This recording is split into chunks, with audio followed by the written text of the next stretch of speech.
జిల్లాల నుంచి ఉన్నాం సార్. అందరూ మేము ఇక్కడ చాలా కష్టాలు పడి ఇక్కడికి వచ్చి మేము అందరూ చేశాము.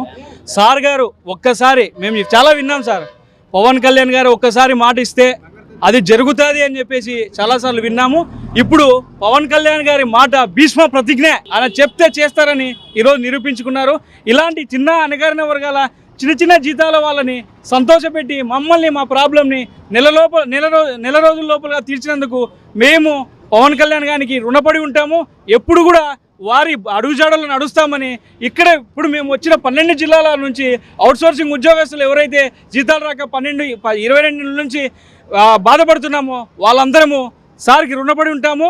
సార్ పవన్ కళ్యాణ్ సార్ చాలా ధన్యవాదాలు సార్. మాకందరికీ ఉన్న నమ్మకం ఏంటంటే కేవలం డిప్యూటీ సీఎం సార్ మాత్రమే ఇది చేయగలరని, సార్ ఒక్కరే ఇది చేయగలరని నమ్మకంతో మేము ఈ పార్టీ ఆఫీస్ దగ్గర మొండిగా కూర్చున్నట్టు చేశాం సార్. మీరు చేసిన సహాయానికి మాత్రం నా కుటుంబం తరపున, ఇక్కడ ఉన్న మా అందరి తరపున మీకు ధన్యవాదాలు తెలియజేసుకుంటున్నాను sir.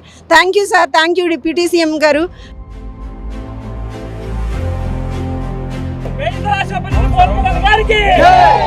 Thank you deputy CM గారు.